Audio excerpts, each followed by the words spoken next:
Is the holiday over for our property markets? The Melbourne and Sydney property markets started a little bit slower this year. So what do the auction results mean? And what does the higher inflation and lower unemployment figures mean for our property markets? That's what we're going to discuss today in this week's Property Insider video. If you want to keep up to date with all that's happening in property, why not subscribe to our YouTube channel and click the little bell icon so you can be kept up to date each time a new show comes out.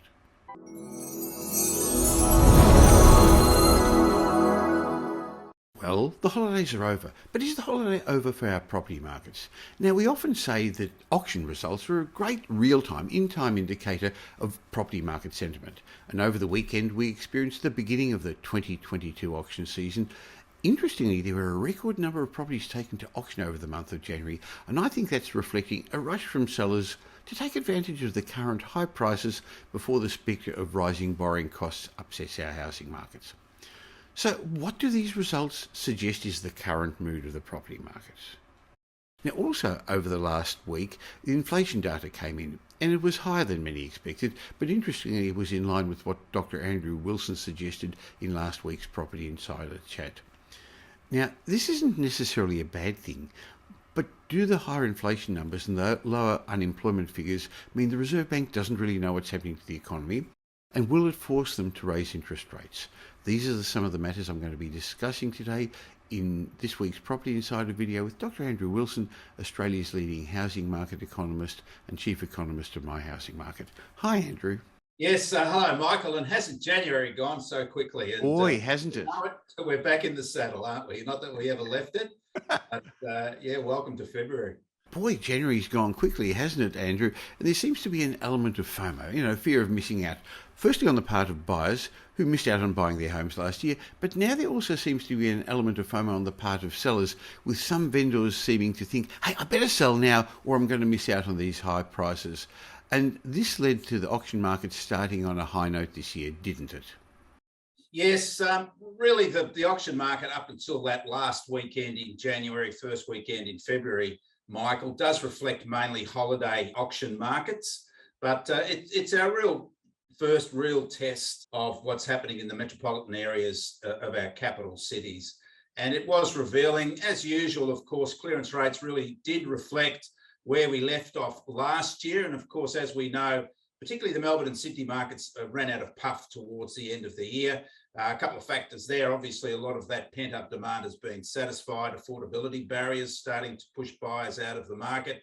And we had an absolute deluge of listings, record listings all the way through spring. And the last weekend in December was a remarkable weekend for auction numbers. And that certainly helped to push clearance rates down below 70% in both Melbourne and Sydney. And we've got similar results that occurred over that first weekend this year, the weekend of the 30th and the 29th of January. And clearance rates were around about the same as where they left off last year. Melbourne and Sydney under 70%, just under in Melbourne, and in the mid 60% in Sydney.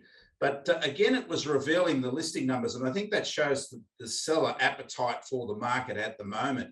And Sydney recorded its highest ever day of auctions for the season opener, Michael. Melbourne was down, however, and I think that shows disparity in, mood in between Melbourne and Sydney.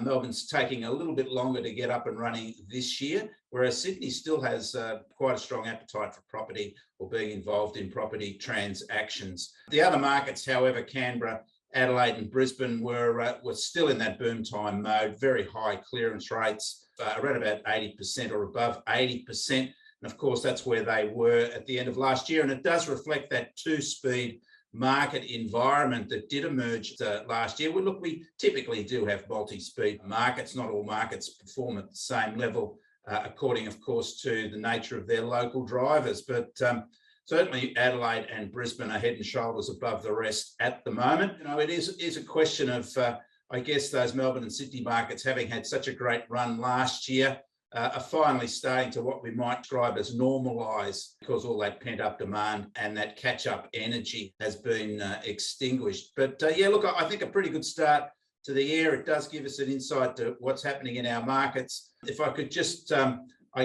look at some of the other data that has come through, Michael, over January so far.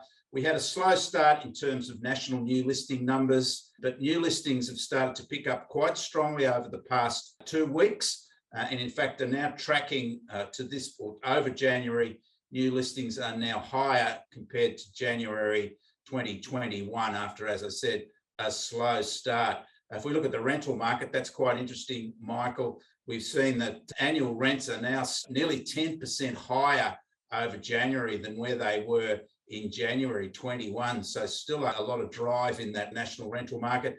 And interestingly, with rents rising by around about 10% over the year, the number of vacant properties has fallen by nearly 15% this January compared to last January. So a shortage of rental properties is certainly putting upward pressure on rents, Michael. And as far as asking prices are concerned, all our capital cities recorded a positive results for asking prices over January compared to December, with the exception of Darwin, and there's a lot of seasonality in that monthly Darwin data. But the asking price numbers reveal that Adelaide and Brisbane are clearly the top performers, with asking prices there rising by more than 3% over the month. So strong results there. In Melbourne, the underperformer, where asking prices are up slightly, but certainly nowhere near Adelaide and Brisbane. And Sydney asking prices up nearly 2% over the month. So there's still life in that Sydney market, Michael, and we saw that really validated on the weekend with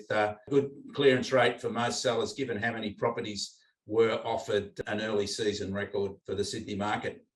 So despite some of the headlines suggesting that the holiday's over for our property markets, far from it. Yeah, absolutely. And as I said, Melbourne's the market that's having a slower time picking up. But again, it had a very strong year last year. Auction numbers were well down on last Saturday compared to the same Saturday a year ago. But of course, Melbourne has been knocked around with the COVID issues. Perhaps there's still that hangover of confidence in the Melbourne market until we do get the distractions and concerns of COVID behind us. And let's hope that happens sooner rather than later. I still think the underlying drivers for Melbourne are quite positive. Its economy is certainly picking up and will continue to pick up once we get COVID behind us. And of course, there is the big driver for the Melbourne market typically is migration. And once we get COVID behind us and those international borders are opened, I think we'll get a wave of new migration into Melbourne, and that will certainly create a lot of demand for property.